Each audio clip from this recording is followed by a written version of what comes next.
Então, começar a nossa live de hoje, né, com o tema Inclusão no ensino da parasitologia.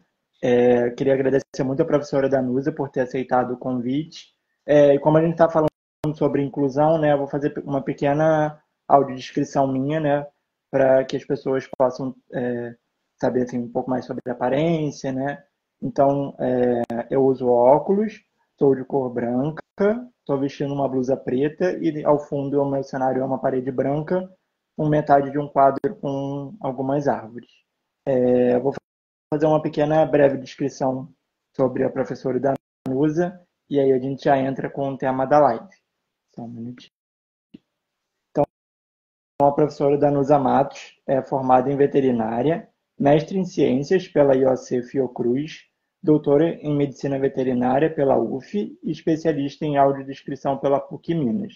É docente da Universidade Federal Fluminense e atua na área de parasitologia com ênfase em zoonoses parasitárias e educação em saúde, popularização, popularização científica e educação inclusiva.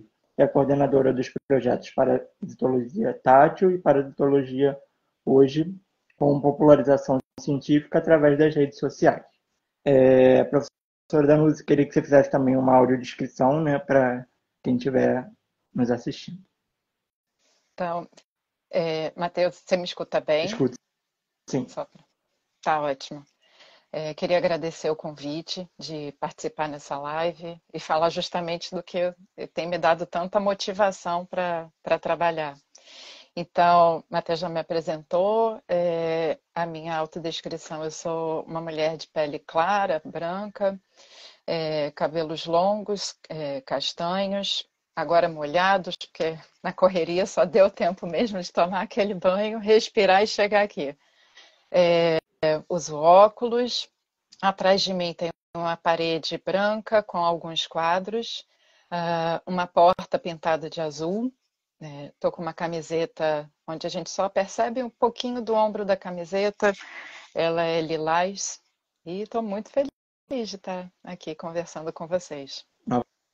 Novamente, muito obrigado por ter aceitado o convite. Primeiro, eu queria saber como se deu, né, o começo dos projetos para ensino de parasitologia. Então, eu comecei como, ainda sou, né, professora, comecei atuando principalmente no ensino dentro da universidade, fazendo os projetos de pesquisa, bancada, laboratório, alunos de graduação, alunos de pós. E o primeiro dos projetos, a gente vai falar principalmente do Parasitologia Hoje e o Parasitologia Tátil. O primeiro a surgir foi o Parasitologia Hoje, enquanto um projeto. No início era bem informal, era uma coisa mais um canal de comunicação onde eu percebi ali que tinham informações que eram interessantes, que talvez meus alunos da graduação, da pós, tivessem interesse. Uma reportagem que foi divulgada na rede social da Nature, da Science ou de alguma associação de parasitologia longínqua, achou um dado relevante. Eu falei, gente, esses meninos não devem estar seguindo, então vamos pensar num canal ali para compartilhar notícia só. Começou assim em 2018, 19. E a coisa foi engrenar mesmo enquanto um projeto. E isso que é interessante, porque o que a gente vai falar aqui bastante são as parcerias. Nada é sozinho, nada aconteceu sozinho, por acaso, sem uma motivação e sem colaboração. Então, ele começou a engrenar mesmo justamente na pandemia. A gente estava naquele momento tão complexo, né, de isolamento, afastamento social, fora do convívio, as redes sociais cada vez mais intensas, e a gente arrumou ali, a gente vivenciou um encontro de professores motivados e uma equipe de estudantes que estava especialmente motivada, sabe? Que também precisava disso. A gente foi meio que retroalimentando um interesse, alguma tranquilidade, um afeto, aquela troca de afeto, mesmo que remoto, para construir esse projeto. Então, veio o Instagram com as postagens, com as alunas, principalmente a Laura, a Marcela, a Carol, Natália, Larissa, várias meninas que durante a pandemia começaram a trabalhar diretamente com a gente na ANP, que seria uma assessoria no ensino remoto, né? Monitoria remota, e começou aquela construção da página, a formação dos posts, foram ganhando um formato, uma consistência e acabou virando coisa séria. Então, dali foi, cresceu, cresceu, cresceu, principalmente desse encontro da pandemia, de docentes e de estudantes. Já o Parasitologia Tátil, ele começou um pouquinho depois do hoje, antes da pandemia, em 2019. E aí a motivação também foi um estudante, o nosso primeiro estudante com baixa visão e que se beneficiaria de algum material que eu não sabia nem qual era e nem sabia que isso poderia existir. Então, como fazer essa aula prática acessível a um estudante que não estava ali recebendo essa informação visual na microscopia? Como trazer essa informação para ele? Então, nossa, sou eternamente grata a Neemias que motivou o início desse processo. Falei, não, pera, como assim? A universidade não está pronta para receber o estudante? Ela tem que estar, eu tenho que estar de alguma forma. Se eu não estou, então eu vou estar. E dali motivou o início do projeto com ele e com outros estudantes. Em poucos meses, a gente fez uma proposta de um projeto de PIBIT, de inovação tecnológica, justamente para a criação de um kit que trouxesse a acessibilidade a esses conteúdos. Então, o kit inicial era material tátil para traduzir aquela informação meramente visual para o estímulo tátil. Então, por isso, parasitologia tátil. Dali ele foi crescendo, foi desenrolando. De um PIBIT virou extensão, vieram as oficinas. Da oficina, depois a gente foi percebendo que, nossa, mas isso não é só nosso. Isso é algo que pode ser apropriado e melhorado por tantas pessoas aí fora. E dali foram surgindo essas oficinas com profissionais da educação, com estudantes que estão ali para se formar enquanto profissionais da educação ou da saúde, parcerias, e virou tecnologia social. Algo que é da UF e que pode ser apropriado pela comunidade. Então foi, até hoje está sendo, assim. Ele se transforma quase que a cada mês, porque as parcerias vão aparecendo, as conversas, e é aquela coisa não é do eu sozinho, não é uma ideia que Danusa teve e foi, nossa, nada disso existiria se não fosse a troca com todos os colaboradores que estão o tempo todo com o projeto e também com as pessoas que vão cruzando os nossos caminhos. Na oficina, que aí naquele encontro a gente começa a falar sobre a proposta, falo que nos motiva, e aí essa pessoa que cruzou o nosso caminho vem com algo novo, uma percepção nova, e aí a gente cria um modelo novo, ou uma nova forma ali de pensar, de perceber aquele conteúdo. Enfim, daí cresceu, cresceu, cresceu, até hoje ele está se modificando. Muito legal. Eu acho muito incrível essa questão da universidade, né?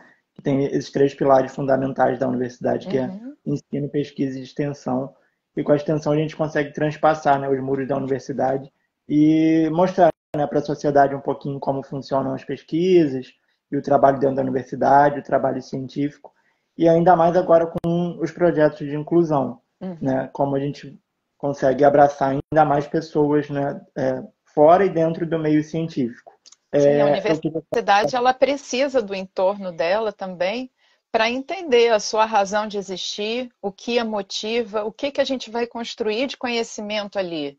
E essa demanda tem que vir da sociedade também. Como é que a gente vai escutar se tem um muro enorme ali separando? Então, Exatamente. essa interlocução, essa troca, ela tem que existir. A extensão jamais é da universidade para fora. é o tempo todo trocando, a universidade também compreendendo cada vez melhor ali, nessas trocas com a sociedade, qual é a demanda? Para que a gente, o que vai nos motivar agora? Eu queria saber um pouquinho do projeto, né? Uhum. Eu estava dando até uma olhadinha no Instagram de vocês, né? Tanto no Parasitologia hoje, em Parasitologia Tátil, né? Como vocês fizeram os modelos 3D. Achei incrível, né? As formas, porque, assim, às vezes quando a gente está na universidade, as coisas são muito abstratas para a gente, né? A gente vê, Sim. né, os esquemas nos slides e fica tentando contextualizar, tipo, Uhum. teoria e prática, né? E às vezes fica meio confuso.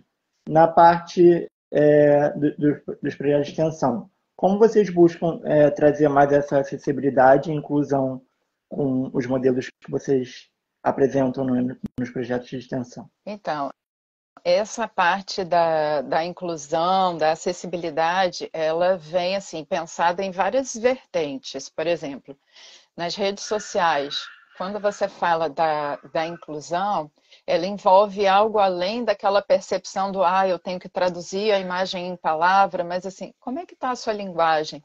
Você está de fato levando uma informação de forma clara a todo mundo? A todo mundo nunca vai ser, porque é sempre uma utopia. Cada um recebe aquela informação tátil, visual, fonética de uma forma. Mas assim, será que você está conseguindo transmitir aquilo que você gostaria? O repensar a nossa linguagem, se está sendo clara, se está sendo objetiva, se consegue ser percebida pelo seu público-alvo, a quem você quer atingir ali, né? Então, assim, o Parasitologia hoje, ele tem um perfil de seguidores que é muito de estudantes jovens da graduação, pós-graduação, pessoal que está pensando em fazer a graduação. A gente tem um especial, está quase chegando na época do especial Enem, Ah, o pessoal que está ali para é? fazer o Enem, tem o intensivão Enem que a gente capricha nas questões passadas de parasitologia.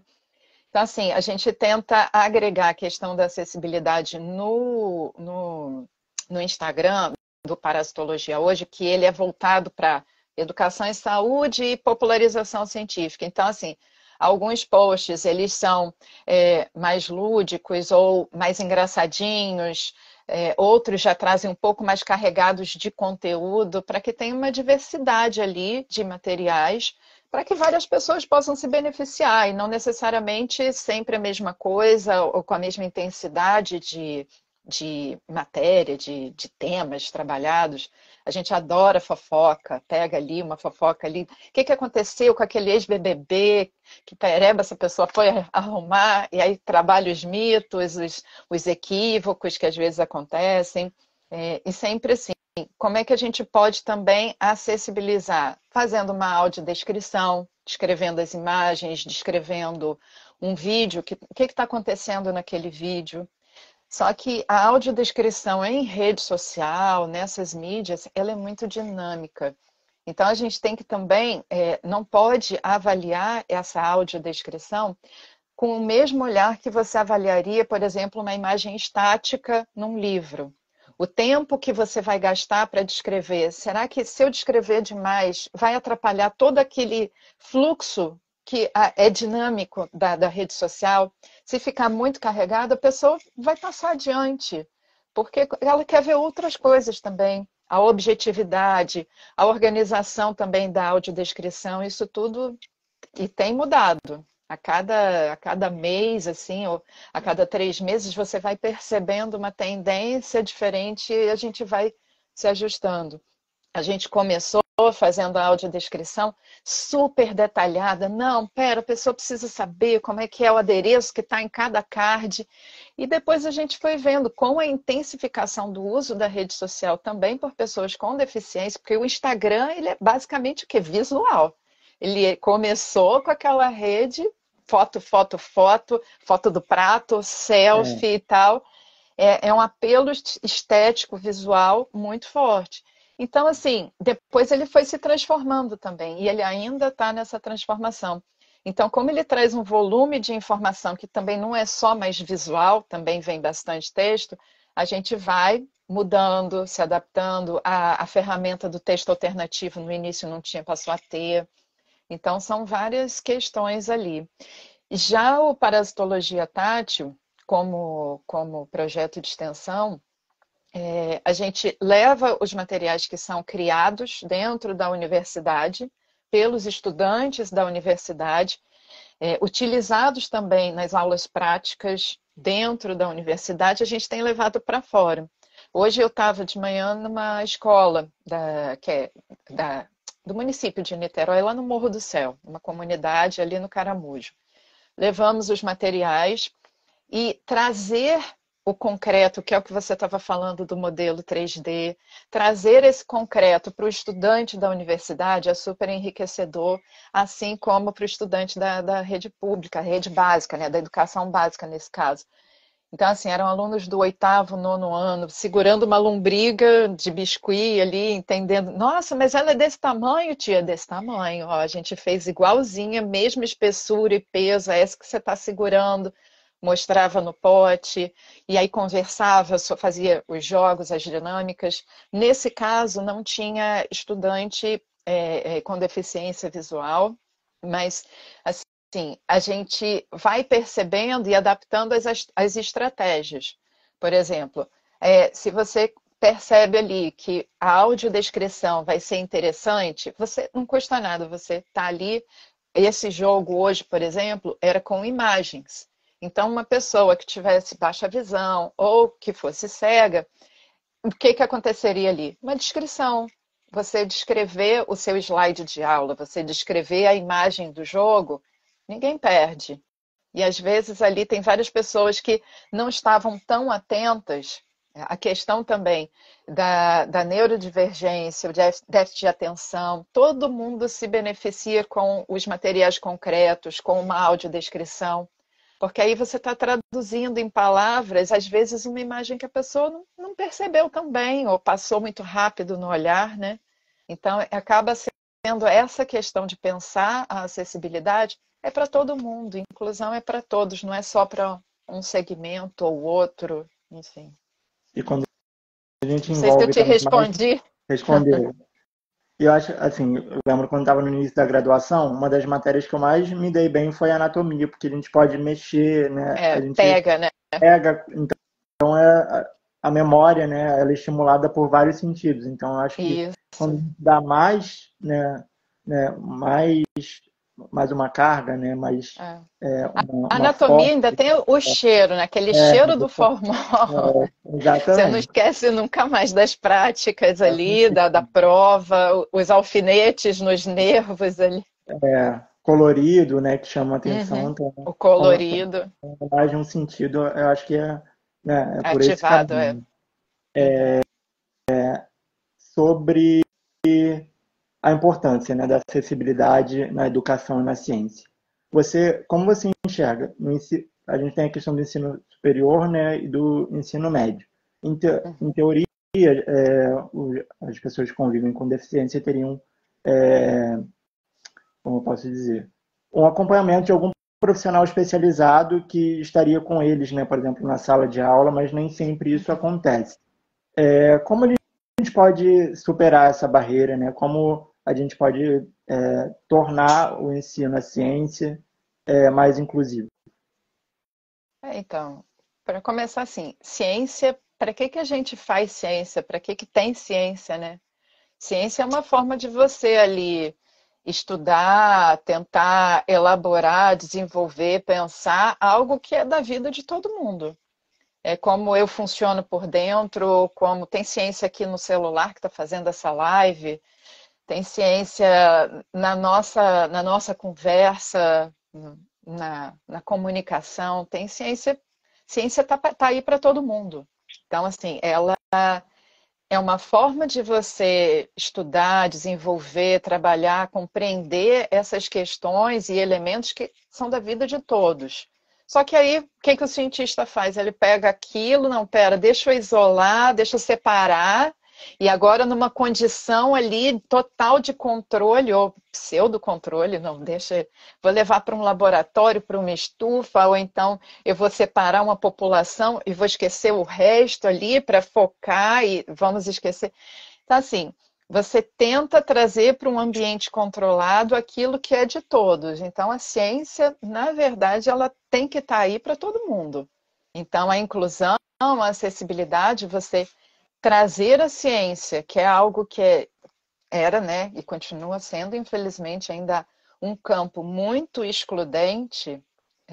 O próprio ensino superior, ele ainda é uma área e tem um perfil, na maioria das vezes, altamente excludente, não só por uma questão de falta de acessibilidade na temática da pessoa com deficiência, mas ela é excludente por N outros fatores. Então, assim, como quebrar isso? Como mudar? Nos últimos anos, a gente viu isso se transformar com políticas públicas, com formas de acesso, incentivo à permanência dos estudantes. Então, são vários pequenos elementos nesse caminho em prol de uma inclusão. A acessibilidade voltada a pessoas com deficiência. Tem na escola, tem no ensino superior. Por que que tem? Porque tem que ter. Tem que ter direito de todo mundo. É nosso direito, é o direito da pessoa com deficiência, é um direito meu também de conviver com todo mundo, com a diversidade que o mundo existe.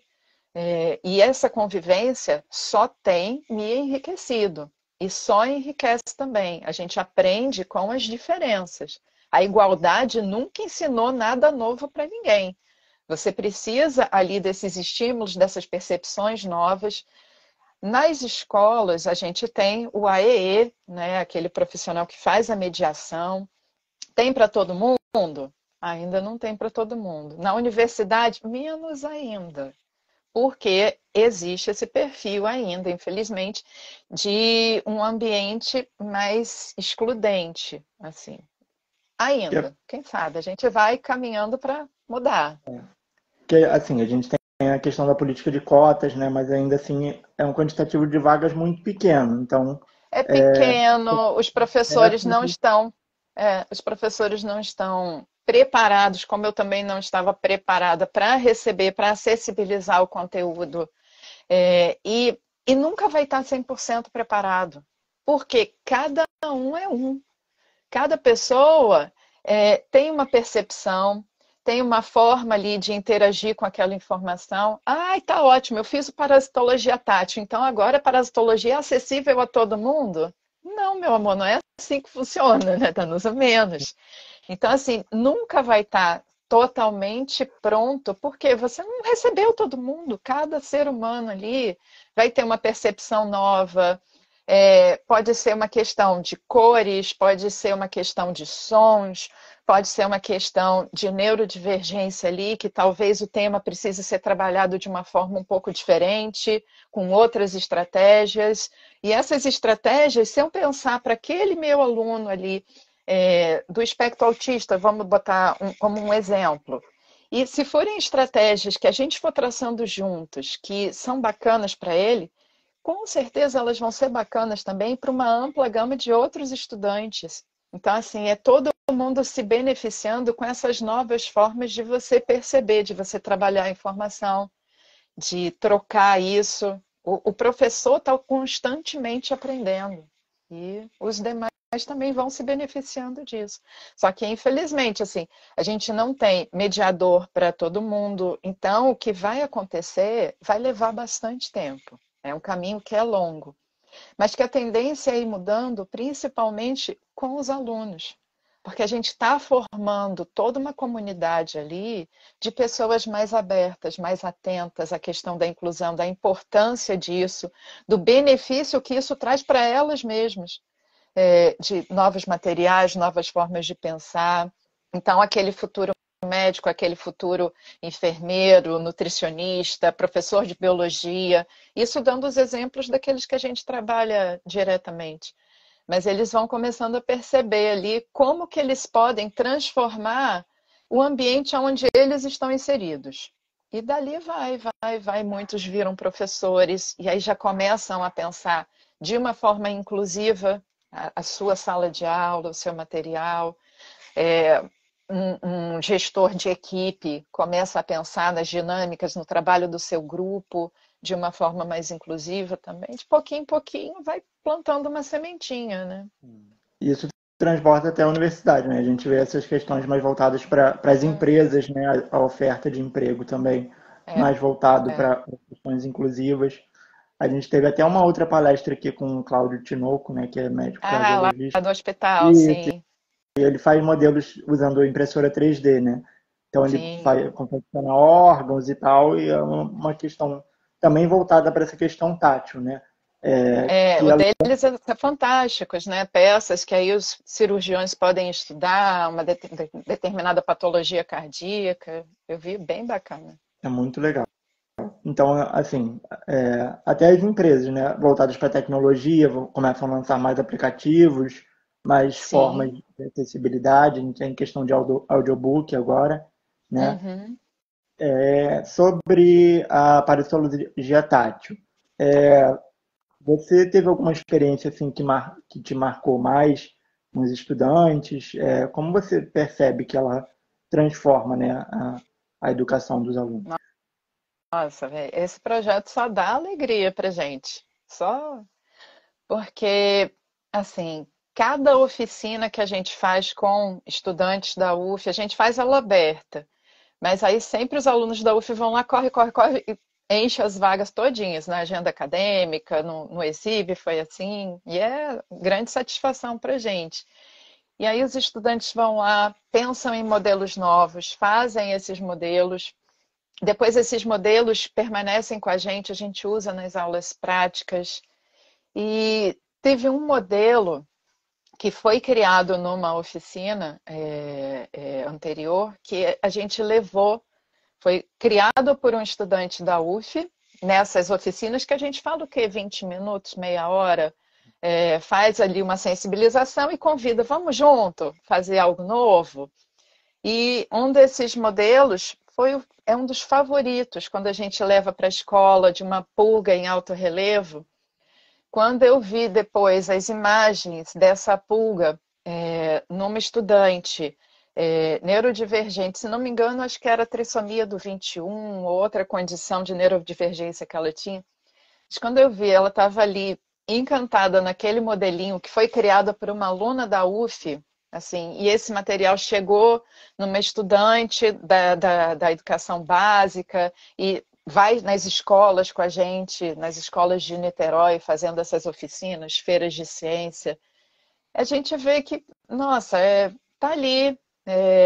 Se eu plantar, se eu semear essa sementinha, vem alguma coisa para mim e daqui vai chegar num outro.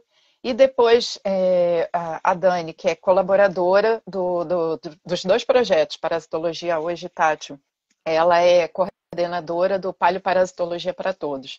Ela foi numa atividade com o Colune, depois uma apresentação daquele PIBIC ensino médio, e ela pôde ver a turma do sexto, sétimo ano que a gente fez oficina. Era uma oficina sobre inclusão e diversidade para crianças, voltada para crianças. Falando sobre essa importância do perceber os diferentes, do aprender juntos e eles falando da oficina, nossa, eu queria ter sido uma mosquinha para. Ela falou: olha, de falaram, foi lindo, foi emocionante.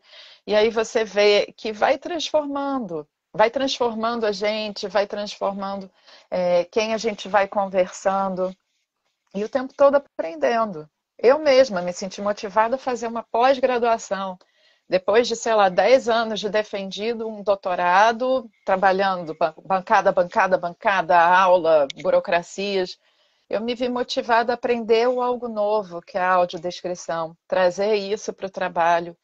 E a gente vai ali se transformando a cada oficina, né? E vai contagiando, porque as parcerias vão aparecendo, sabe? Então, assim, a gente começou com os projetos que já desenvolvíamos próximas, então tem o Toxo UF, o Paleoparasitologia para Todos, a gente vai ali trabalhando juntas. Tem projeto de extensão da Rural, o Virologia à Vista, que é de uma grande amiga minha, e que a gente fica trocando figurinha para fazer oficina, para construir agora vírus, ao invés de parasitas. Parasitas a gente fez, né? Então vamos embora construir vírus com vocês da Rural. Parceria com a Fiocruz para construir um kit para eles levarem lá para o interior da Amazônia, nos trabalhos de campo, para falar com a comunidade local e para que eles consigam também perceber, pelos materiais concretos, melhor aquela informação que é só, tipo, falada e muitas vezes não bem compreendida ou compreendida de uma forma envesada. Então, assim, conversa daqui, conversa dali, você vê laboratório de pesquisa de ponta querendo acessibilizar conteúdo, trabalho de campo, outras parcerias. Todo mundo vai meio contagiando, sabe? A ideia é que vira uma pandemia ali, quem sabe? Todo mundo pensando inclusivo. Que lindo. Muito legal. Em relação aos modelos 3D que vocês confeccionam, né? Uhum. Eu vi que a maior parte é em modelo biscuit, mas como vocês têm as ideias assim, para confeccionar os modelos? São os alunos da extensão que fazem, junto com os alunos do ensino médio, como funciona? Então, no ensino médio, a maior parte das vezes a gente leva o material já pronto e convida eles a tentar pensar de uma forma inclusiva. Então, a gente leva uns desenhos, eles aplicam um biscuit no desenho, uma tinta 3D. E aí será que seu amigo, se ele não estiver enxergando, ele vai perceber? Aí quando você vê, eles estão tentando fazer de olhinho fechado, ou alguma coisa para sentir, trabalhar as texturas. A ideia ali é ele se colocar num outro papel que não o dele e tentar. Não precisa ser a perfeição. A gente não começou tentando achar a perfeição. A gente falou, cara, não tenho nada, não temos nada. Vamos construir. Será que vai ser o certo, o perfeito? Não era, mas a gente foi melhorando. A gente foi trabalhando principalmente com consultoria. Você não pode pensar em fazer nada para um público sem escutar esse público. Então, assim, se eu estou fazendo um material tátil, pensando em acessibilidade, em acessibilizar o conteúdo, para atender ali a demanda de uma pessoa com deficiência visual, eu preciso da opinião dela. Eu preciso ouvir essas pessoas para saber, está perceptível ao tato? Você conta ali o que tem naquela estrutura. Pergunta se ela está, aonde que estão os determinados caracteres morfológicos. A gente pensou no biscuit pela resistência, por outros trabalhos que já haviam sido feitos com biscuit. Trabalhar as cores, cores bem diferentes, e aí depois a gente foi ver que a sacada da cor é super atrativa para os alunos típicos, assim, neurotípicos, corpos padrões e tal, mas que também adoravam estudar no material concreto. Então, as cores, elas chamam a atenção também pelo contraste. Quem tem baixa visão se beneficia desse contraste, é uma informação a mais. A gente está o tempo todo testando novos materiais. Então, o biscuit ele é bom pela resistência, é um material mais seguro, mas quando a gente pensa, também não é tão fácil para todos os universos. Por exemplo, se for fazer um trabalho de campo, andar, sei lá, 10 horas, 5 horas numa trilha com mochila pesada, eu tenho que pensar num material que resista a isso, que resista à chuva, às vezes, à manipulação de uma criança. Nossa, tem peça ali que eu já vi virar tipo baqueta e o menino foi batendo como se fosse uma super bateria na trave da quadra que estava acontecendo. Ele voltou inteiro. Eu falei, gente, passou. Esse ancilostomídeo aqui, nossa, passou. Nem invernizado ele estava. Então, assim, a gente pensa na segurança, no tamanho suficiente para trazer aquela informação pelo tato. Teve uma peça que eu mostrei para um consultor do Instituto Benjamin Constant, e aí eu falei, olha, essa é uma peça que é microscópica, é uma mastigota de leishmania. Aí ele falou, então tá, então tem flagelo, isso. E aumentou quantas vezes? Eu, 150 mil vezes. Ele, nossa! Então é muito pequeno mesmo e tal. E você trabalhar, trazer essa percepção da escala, eu falo, nossa, então milhares de vezes, que a gente cresceu ela bastante. Trazer aquilo de uma forma que seja ali é, é, acessível, compreensível, né? Aquela informação através do tato, das cores, enfim. E agora a gente está trabalhando com novos materiais mais levinhos também, porque não para. Cada hora a gente está testando uma coisa nova. E tem também, a gente começou esse ano a fazer a impressão 3D. Graças ao pessoal do Paleoparasitologia, a Dani convidou um professor da UFRJ, ele deu um curso para a gente. Ela tem a impressora 3D, e aí a gente começou a fazer várias experimentações. Agora, os nossos modelos de biscuit, eles já foram recriados em programa digital, e aí você pode imprimir aquela mesma giardia se você tiver acesso a uma impressora 3D. Ou simplesmente estudar nela girando, né? Você mexe e, de alguma forma, ali também acessibiliza mais aquele conteúdo, porque você tem ali uma visão tridimensional. Mesmo que seja só numa tela, mas ainda assim te permite algumas outras possibilidades, né? Muito incrível. Nossa, foi uma aula mesmo. Nossa, até para a gente complementar o nosso projeto, né, aqui em Friburgo também. O Consciência na Ciência, a gente geralmente traz, né, cursos para alunos de ensino médio. Então, para tornar mais inclusivo, agregou muito, né? Para Ah, que terminar, bom. eu queria saber de você, por exemplo, um professor ou algum aluno extensionista que queira criar um projeto, como tornar, né, seja os projetos de extensão, sejam as aulas mais inclusivas. Inclusivas.